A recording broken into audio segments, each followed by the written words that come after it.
Donc il est 20h30, donc on est à l'heure. On va pouvoir commencer à parler de notre thème du jour, les oméga 3 au cœur de notre santé. Donc on en parle beaucoup de ces oméga 3 et c'est pas une mode, c'est tout simplement qu'on comprend mieux leurs intérêts. La nutrition progresse rapidement, sûrement, et donc maintenant on comprend mieux à quoi servent les oméga 3. Ce que je vous propose ce soir, c'est déjà de les replacer dans la famille des matières grasses pour savoir qui sont les oméga 3, aussi où on peut les trouver, à quoi est-ce qu'ils peuvent bien servir, de combien on en aurait besoin, et si on n'en a pas assez, comment est-ce qu'on peut améliorer son statut en oméga 3. Alors là, la première question à laquelle je peux répondre tout de suite, c'est pour qui ? C'est pour tout le monde. Alors tout d'abord, on va resituer les oméga 3 dans la famille des matières grasses. Donc je suis sûre que vous connaissez le cholestérol, qui est une matière grasse un peu à part, qui a été beaucoup diabolisée, mais qui est très très importante. À côté de ça, les matières grasses sont en fait un assemblage de petites matières grasses qu'on appelle des petites unités qu'on appelle les acides gras. Vous avez certainement entendu parler d'acides gras saturés et d'acides gras insaturés. Alors, je ne veux pas faire un cours de biochimie, je veux très rapidement replacer chaque famille et en fait, ça me permet de vous expliquer d'où vient le nom saturé et insaturé. Alors, tout simplement pour les acides gras saturés, vous voyez que en fait, chaque petit rond orange, ou je ne sais pas quelle couleur vous le voyez sur l'écran, qui est en fait un carbone, est relié à 4 autres atomes. Et donc, c'est une liaison simple qui existe entre chaque carbone. On dit que donc l'acide gras est saturé. Il ne peut plus réagir avec d'autres. On va dire que toutes les places sont occupées. Donc, ces acides gras saturés, on les trouve essentiellement dans les matières grasses animales, mais on les trouve aussi dans le monde végétal sous la forme d'huile de coco, d'huile de palme ou le beurre de cacao. Ces acides gras ont été eux aussi diabolisés, mais on y revient. Ils sont très importants. Le petit bémol, c'est peut-être qu'on en consomme trop par rapport aux autres matières grasses et qu'il serait bon d'équilibrer. Mais notre cerveau, par exemple, a besoin de ces acides gras saturés. Donc ce ne sont pas les grands méchants. Ensuite, les acides gras insaturés. Donc pourquoi insaturés ? Parce qu'ils ont quelque chose de spécial, ils ont une double liaison. Donc on a des carbones qui donnent 2 mains au lieu de donner une seule à un des voisins. Les monoinsaturés ont donc une seule double liaison. Donc cette molécule est placée en ligne, mais en fait dans l'espace c'est pas tout à fait comme ça. Cette liaison fait que la molécule elle est un petit peu plus en coude. Donc elle aura une toute autre occupation dans l'espace. Alors ces monoinsaturés sont très importants pour nous, on n'en consomme souvent pas assez et donc on en trouve essentiellement dans l'huile d'olive, les olives, l'avocat, les amandes et les noisettes pour donner donc les principaux. Alors après les monoinsaturés, dans la famille des insaturés, on a les acides gras polyinsaturés. Polyinsaturé veut dire donc plus de deux ou plus de 2 doubles liaisons, comme sur le schéma. Donc là aussi, elle n'est pas droite dans l'espace, elle sera plutôt courbée. Dans cette famille des polyinsaturés, on va trouver ceux dont on entend beaucoup parler, les oméga 6 et les oméga 3. Alors d'où vient ce chiffre 6 et de ce chiffre 3 ? Si on regarde le schéma qui est indiqué et qu'on commence par la gauche en comptant les atomes de carbone en orange, on arrivera à 1, 2, 3, 4, 5, 6 et on rencontre la double liaison. C'est un oméga 6. Donc c'est comme ça qu'on a donné ces noms-là. Donc ces acides gras polyinsaturés sont, comme on dit, des acides gras essentiels. C'est-à-dire qu'on a besoin de les apporter par l'alimentation. Le corps n'est pas capable de les fabriquer.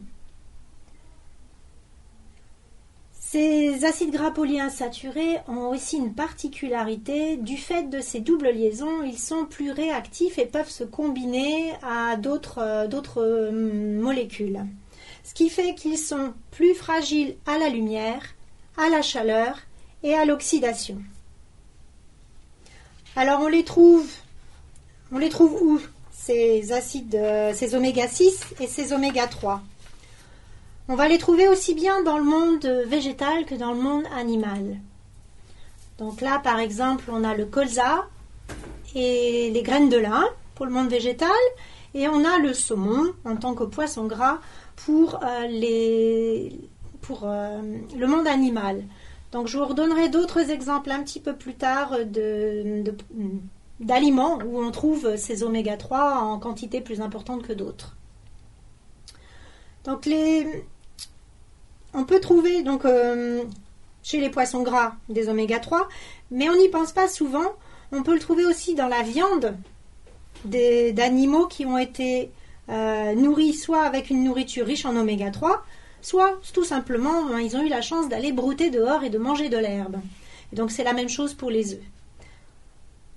Donc la nourriture influence fortement notre constitution. Ça, j'y reviendrai aussi. Donc dans la famille des oméga 3 qui nous intéresse ce soir, le monde végétal et le monde animal présentent des formes chimiques un petit peu différentes. Je m'explique. Le monde végétal fournit des oméga 3, des petits oméga 3, dans des oméga 3 à courte chaîne. Donc le tête de file des oméga 3, vous ne retiendrez certainement pas le nom, mais retenez l'abréviation ALA, acide alpha-linolénique. Le monde animal, lui, va fournir des plus gros oméga 3, des oméga 3 à longue chaîne. Là encore, je ne vous donnerai pas les noms qui sont compliqués, mais par contre, vous rencontrerez très fréquemment ces termes EPA et DHA. Donc les oméga 3 qu'on trouve dans la nourriture, ALA, EPA, DHA. Alors les ALA qui viennent du monde végétal sont les seuls qui sont vraiment essentiels. C'est vraiment, le corps ne peut pas les produire, ils doivent être apportés par l'alimentation. Les EPA et DHA, on peut en fait en fabriquer nous-mêmes à partir de l'acide alpha-linolénique. Par contre, cette conversion est finalement peu importante, 3 à 6%. Donc ça explique qu'il est important d'apporter, de par notre alimentation, directement des EPA et des DHA. Ça va plus vite et on est plus sûr d'avoir la bonne quantité.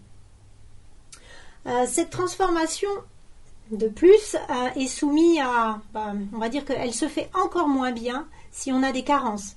Des carences en vitamine B6, en magnésium ou en zinc, par exemple.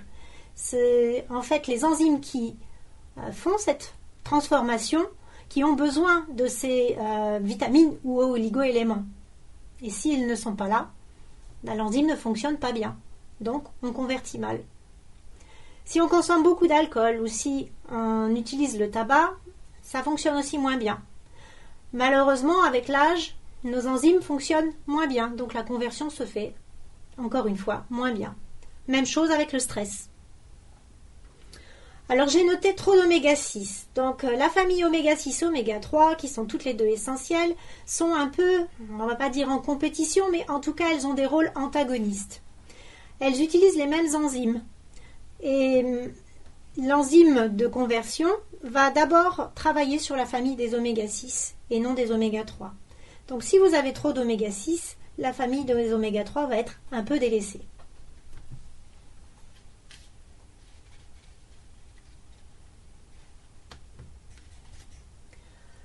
Alors les études nous ont fourni un rapport optimal entre oméga 6 et oméga 3, un rapport qui donc nous donne ce que devrait apporter l'alimentation de façon optimale pour être en santé optimale, qui serait de 4 pour 1, donc 4 fois plus d'oméga 6 que d'oméga 3. Je reviendrai tout à l'heure sur finalement quel est ce rapport dans le statut de notre population. Quel est-il réellement? Est-ce qu'on est vraiment dans ce 4 pour 1? Je peux ajouter aussi nos ancêtres, les hommes paléolithiques, avaient une alimentation qui leur fournissait autant d'oméga 6 et d'oméga 3.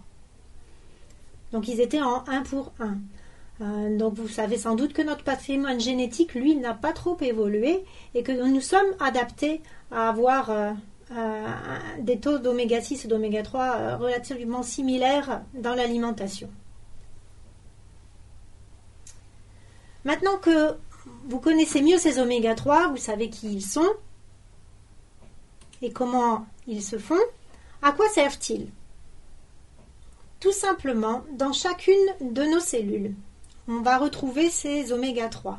Donc dans nos membranes cellulaires, ici vous avez en schéma, donc tout autour de nos membranes cellulaires, il y a comme un matelas à double couche qui est constitué de matières grasses mais aussi d'eau, de protéines et de glucides. Ces matières grasses, en fait, vous les voyez sous la forme de petits points bleus avec des petites pattes. Donc les petites pattes, ce sont les acides gras et le point bleu, le phosphore.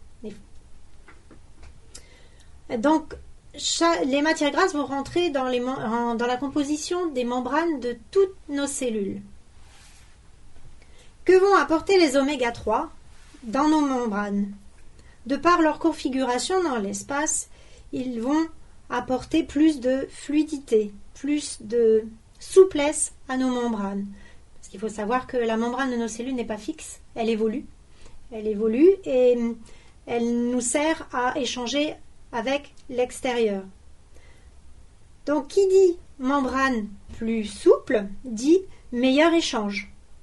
Donc une meilleure nutrition de la cellule, une meilleure évacuation des déchets et aussi une meilleure communication des cellules entre elles. On peut comprendre par exemple dans la transmission du message nerveux que la transmission se fera plus facilement grâce aux oméga 3, grâce à la souplesse, à la fluidité qu'ils vont apporter. Concrètement, le DHA et le PA. Ce que vous pouvez retenir, c'est que le DHA, c'est la structure. On va les retrouver dans la structure. Notre cerveau, par exemple, est composé à 60% de matière grasse. Et dans ces 60% de matière grasse, un cinquième, soit 20%, est du DHA. Donc, les oméga 3 entrent dans la composition de notre cerveau. Ils sont essentiels au bon fonctionnement cérébral. Même chose pour la rétine. Le DHA représente 40% des matières grasses présentes dans la rétine. Pour la question de l'EPA, vous pouvez retenir que l'EPA, c'est la fonction. L'EPA, en lui-même, va être un précurseur de molécules très importantes. Peut-être avez-vous entendu parler de prostaglandine, par exemple. Prostaglandine de paix, prostaglandine de guerre. Tout simplement, l'EPA va plutôt être précurseur de molécules anti-inflammatoires et qui vont dilater les vaisseaux. Contrairement à ceux qui vont être formés par la famille des oméga 6, qui sera plutôt inflammatoire et qui va être vasoconstrictrice. On comprend bien qu'il y a un équilibre nécessaire entre les deux. On a besoin d'inflammation pour quand on se blesse, par exemple, ou pour que l'organisme se défende. Mais on a aussi besoin que cette inflammation, à un moment donné, s'arrête. Donc, si il n'y a pas assez d'oméga 3, on peut comprendre qu'on aura peut-être un souci pour arrêter une inflammation. On retrouvera ça donc dans certaines maladies. Donc, il est très important de s'alimenter correctement pour avoir de bons composants pour que notre corps fonctionne bien.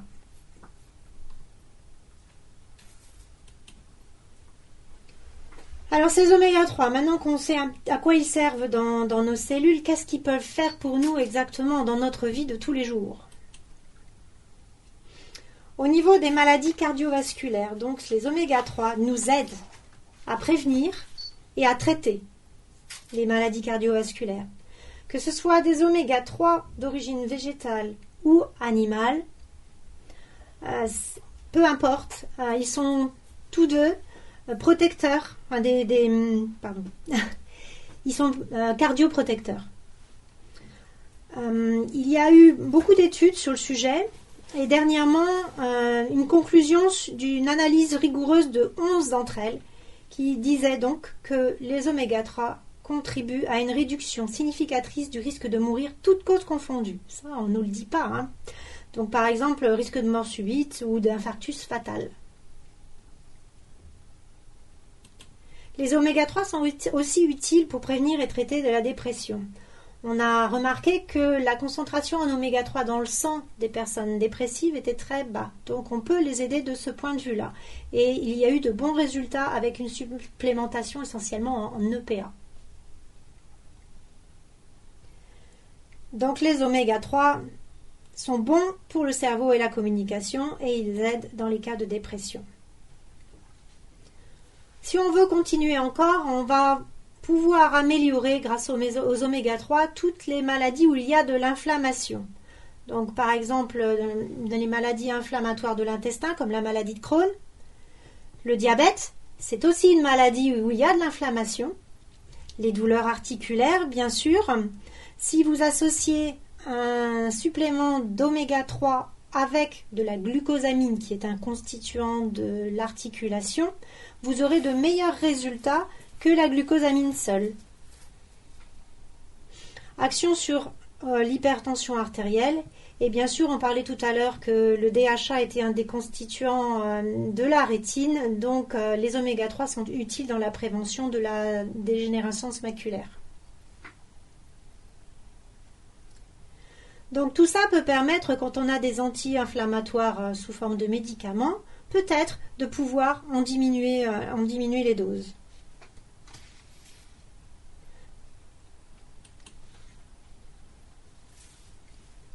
Au point de vue de la gestion de poids, c'est aussi intéressant. Donc on a beaucoup diabolisé les matières grasses dans la perte de poids. Aujourd'hui, on y revient. Donc ça, c'est un autre sujet, mais il faut surtout agir sur les glucides qu'on consomme, sous toutes leurs formes. Et au niveau des matières grasses, il vaut mieux non pas regarder sur la quantité, mais surtout sur la qualité, la répartition des matières grasses. Donc les oméga 3 sont intéressants dans la perte de poids, parce qu'ils sont capables de prévenir l'accumulation des matières grasses au niveau de la taille, que ce soit pour des personnes avec un poids normal ou des personnes en surpoids. Si on ajoute de l'exercice physique, on aura aussi une meilleure utilisation des graisses pour fournir de l'énergie. Et enfin, on a aussi une régulation de l'appétit. Donc, des personnes qui introduisent suffisamment d'oméga 3 dans leur alimentation auront une meilleure régulation de l'appétit.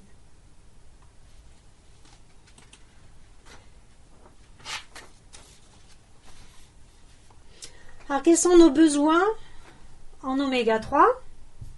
Vas-y. Au niveau recommandations, on a très peu de choses. C'est quelque chose qui n'est pas très très documenté. Donc l'Agence française de la sécurité sanitaire des aliments, l'AFSA, recommande 2 grammes d'acide alpha-linolénique. Elle donne une quantité de 200 mg pour le DHA, mais pas de recommandation pour le PA. Au niveau des spécialistes en nutrition, ils considèrent que pour des adultes, ce serait bien d'avoir entre 0,5 et 1 g par jour de PA, DHA confondus. Et donc, on a parlé d'études précédemment et de ce qui pouvait être bien au niveau des maladies pour améliorer. Dans ces études, on avait parfois des doses beaucoup plus élevées d'oméga 3. Donc il n'y a pas vraiment de limite. La seule prudence qu'on pourrait avoir, c'est chez les personnes qui ont des problèmes de coagulation, par exemple les hémophiles, ou des personnes qui sont sous traitement d'aspirine. Voilà, donc là, il vaut mieux que ça soit fait en contrôle médical. Autre chose aussi, si vous consommez beaucoup d'oméga 3 et que vous allez subir une intervention chirurgicale, on conseille aussi de l'arrêter avant. Tout simplement parce que ça fluidifie le sang. Alors vous allez me dire 2 grammes d'ALA, mais comment est-ce que je fais moi pour savoir combien ça fait dans mon alimentation? Alors je vais vous donner quelques exemples. Ça me permet de vous dire là où on va trouver dans le monde végétal l'acide alpha-linolénique en quantité suffisamment intéressante pour que ça vaille le coup de dire il y a des oméga 3. Donc par exemple, vous allez trouver dans les noix de Grenoble, les noix toutes simples. Les graines de chia, les graines de lin moulues. Donc là, j'insiste sur le moulu parce que les graines sont coriaces et même avec vos dents, vous n'arriverez pas à bien les broyer et donc vous n'accéderez pas à l'huile qui est dedans.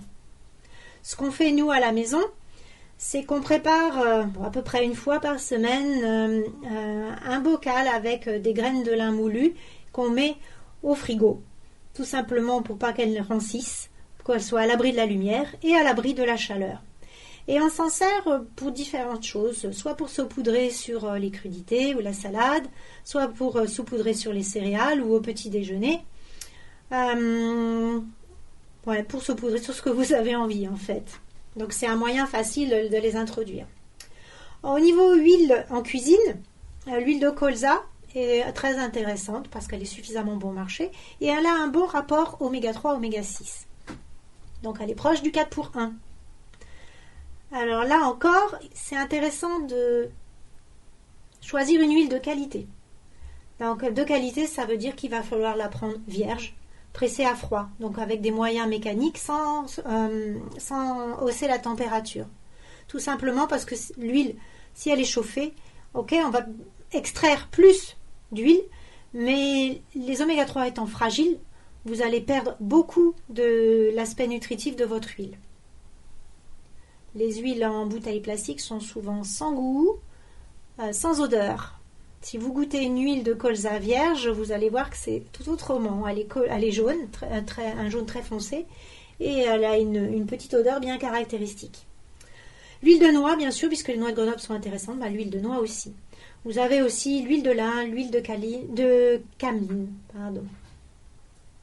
Donc là, vous avez quelques indications. Donc 5 noix de Grenoble, ça correspond par exemple à 2 grammes.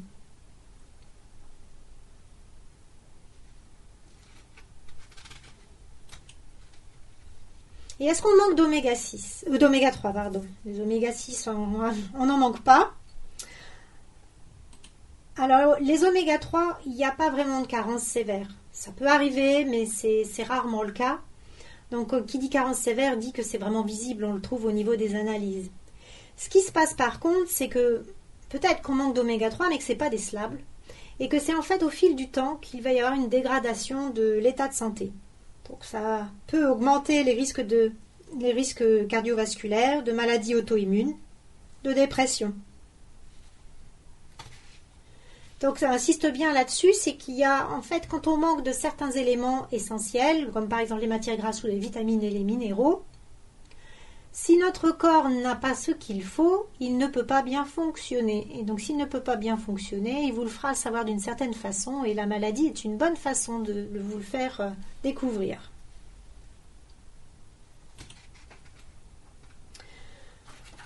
Alors, qu'est-ce qu'il en est de la population générale ? Donc là, c'est aussi mal connu. On ne sait pas trop comment est la population par rapport aux oméga 3. Donc il y a quand même l'étude Suvimax qui nous renseigne donc, sur ce statut-là. Donc c'est pendant 2 ans, 5000 personnes ont répondu à des questionnaires alimentaires et voici ce qu'il en est ressorti. Un apport très faible en acide alpha-linolénique. Donc vous vous souvenez que l'apport conseillé est de 2 grammes par jour. Et en fait, la constatation est qu'il est inférieur à 1 gramme par jour, donc plus de la moitié moins.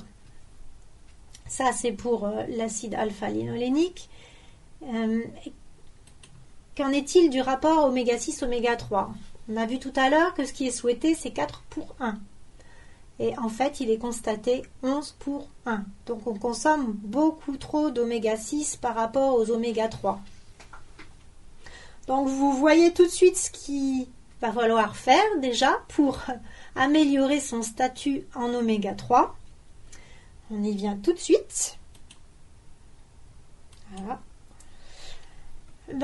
Oui, on va diminuer les oméga 6 parce que les oméga 6 sont essentiels, mais on n'a pas de mal à en avoir dans l'alimentation parce qu'on va en trouver déjà dans les matières grasses animales.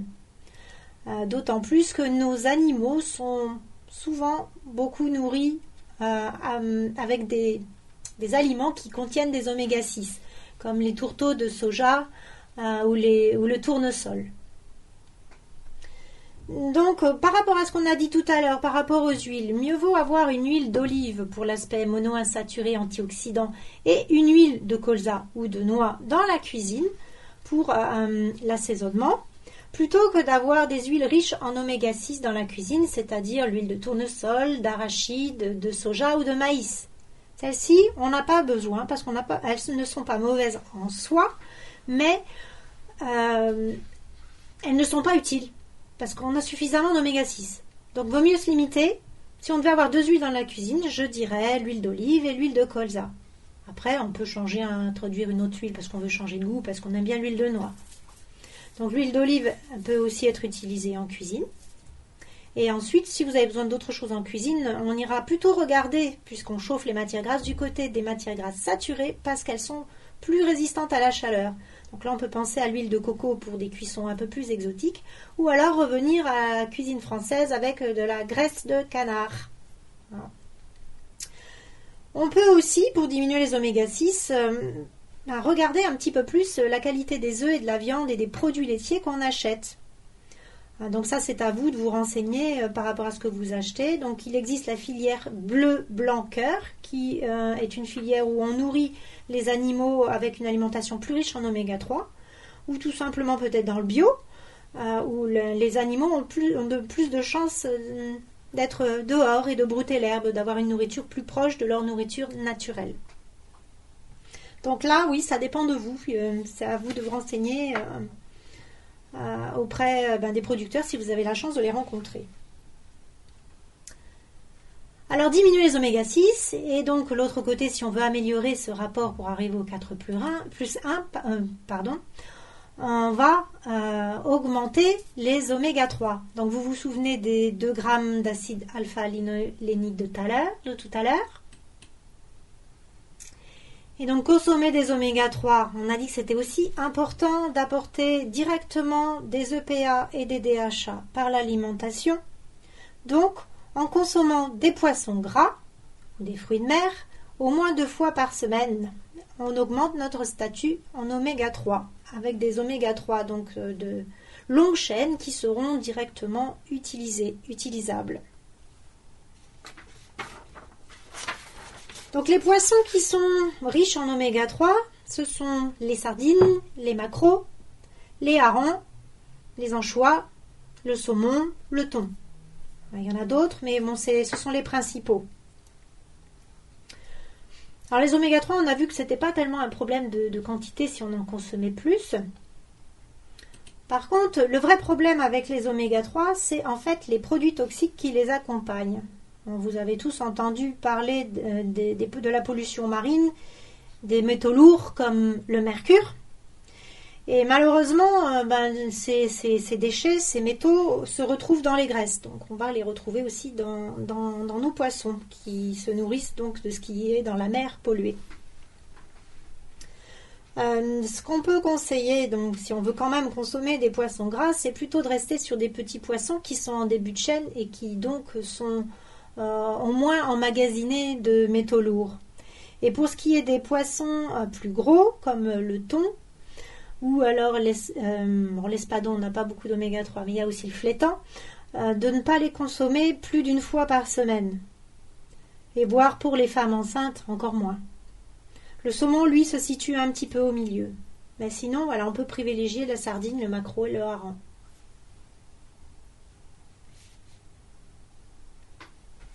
Donc si on n'arrive pas à avoir ces oméga 6 ou si on a des besoins particuliers, est-ce qu'on peut utiliser un complément?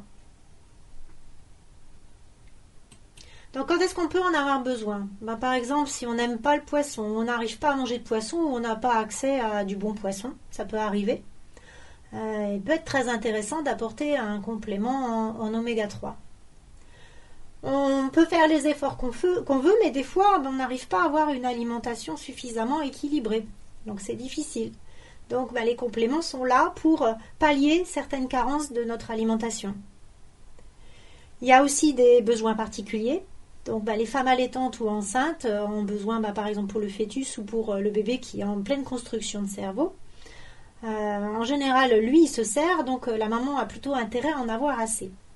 J'ajouterais aussi les personnes âgées, hein, qui en ont besoin, et puis c'est bon pour leur cerveau, pour le bon fonctionnement de notre cerveau.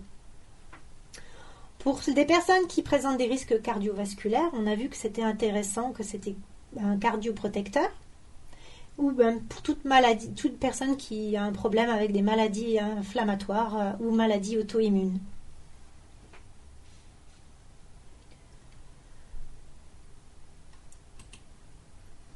Alors, si vous choisissez d'acheter des oméga 3, on a parlé tout à l'heure de pollution, de problèmes de métaux lourds, il faut vous assurer que vous achetez des oméga 3 purs et sûrs.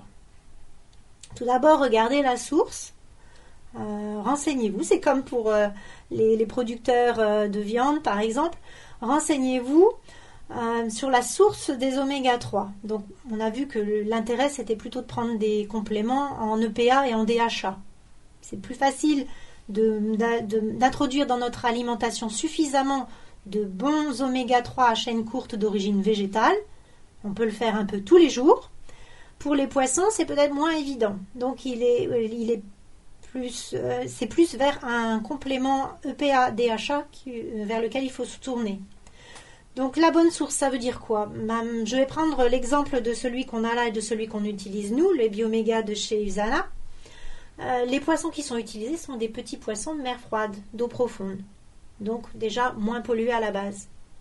Ensuite, assurez-vous que la société a mis en œuvre des moyens pour éliminer les contaminants, de façon à ce qu'ils ne soient plus détectables en analyse. Donc c'est ce que fait Usana. Ils font une double distillation moléculaire pour éliminer les contaminants nocifs. Et bien sûr, les compléments, ça sous-entend qu'on fait des efforts pour avoir une alimentation saine. Ce sont des compléments. Ils ne remplacent pas une bonne alimentation. Alors le petit plus de Bioméga, on pourrait dire, c'est qu'ils ont ajouté de l'huile essentielle de citron, donc on n'a pas un arrière-goût de poisson quand on le mange. Et il y a aussi un peu de vitamine D.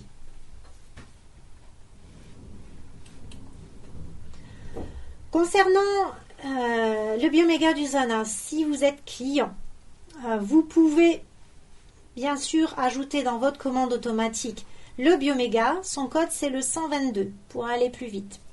Et si vous n'êtes pas client, il suffit de prendre contact avec la personne qui vous a invité ce soir.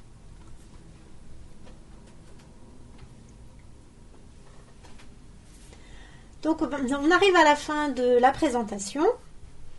On va pouvoir passer aux questions. Donc si vous avez des questions, vous allez pouvoir les poser directement dans la fenêtre de chat et puis je vais y répondre en direct. Je vous remercie en tout cas de votre attention. Je vous invite aussi la semaine prochaine pour la prochaine conférence. Donc cette fois-ci, ce ne sera pas un sujet santé, puisque le thème, ce sera les petites habitudes qui ont un grand impact dans votre vie. Donc je repasserai la main à Cyril. Donc vous voyez sur l'écran, j'ai laissé mon adresse mail. Si vous avez une demande plus personnelle ou si vous avez besoin d'une information complémentaire plus vaste qu'une simple question, vous pouvez m'écrire, je me ferai un plaisir de vous répondre.